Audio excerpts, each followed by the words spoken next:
come back from that short break. We are still talking about base effect.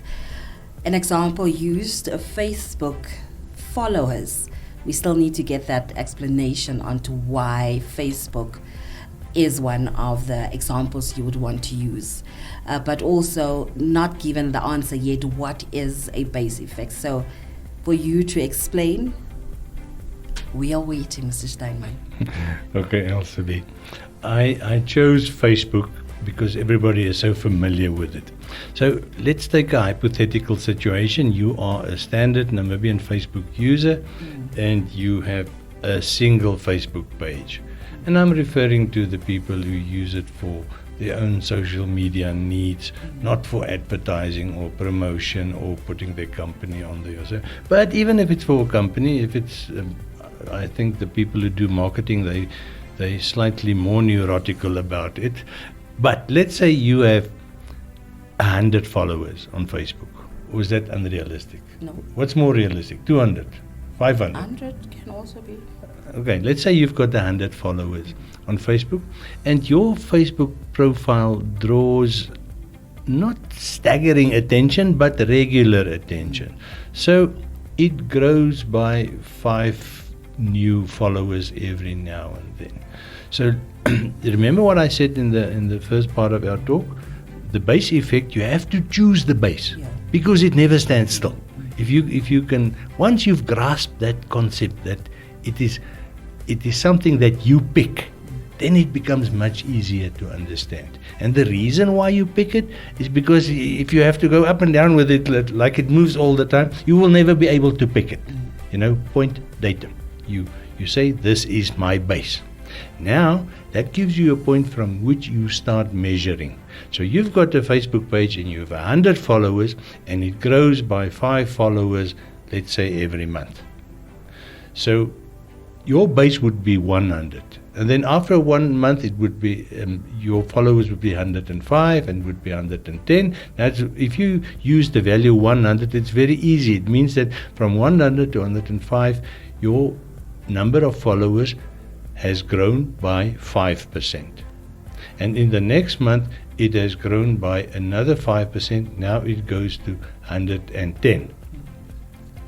Now, this is where it becomes very interesting. Let's say in one particular month, you smash your car.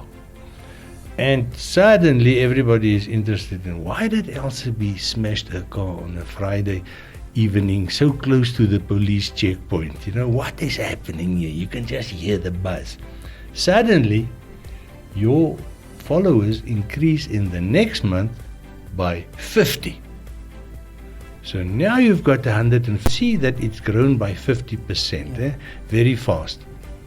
But the month after that, we're back to the Elsie that we know. She doesn't do any naughty things. She doesn't go out on a Friday evening. And you revert back to your standard increase of roughly 5 followers a month. So now you have to go calculate what is 5 of 150. Because remember, you had this massive growth in the previous month. And if you go and work it out, it is like about 2%. So can you see what happened? In the previous month, your followers grew from 100 to 50, which is a 50% increase. And in the month after that, another 5 followers, which is only a 2% increase. Now, immediately you will see where I'm going with this example if you take inflation. Because after the 4th month, you still have you now have 155 followers. Do you see the graph, the picture?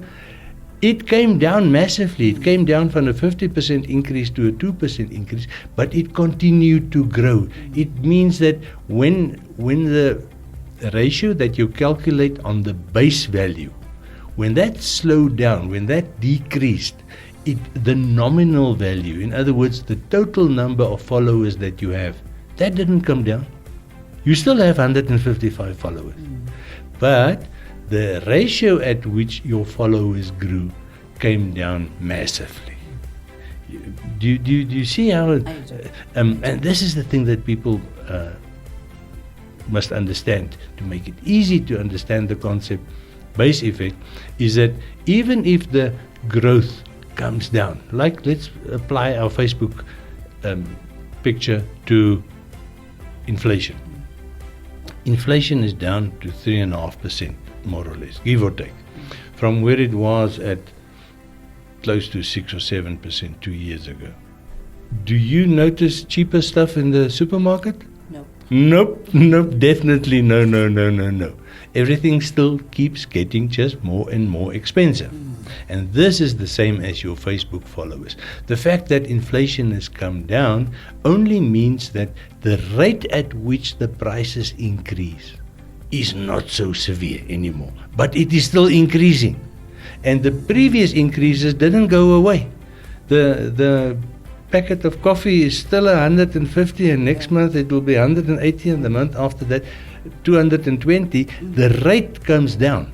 Remember, inflation is only 3.5%, but the price of the coffee keeps going up. Yeah, this is the whole thing about the base effect. It can be very misleading if the people tell you, no, but inflation is subdued, it's 3.5%. The previous increases did not disappear. It's 3.5% on top of all the increases before that. And because of that saying, let's quickly go for a breather.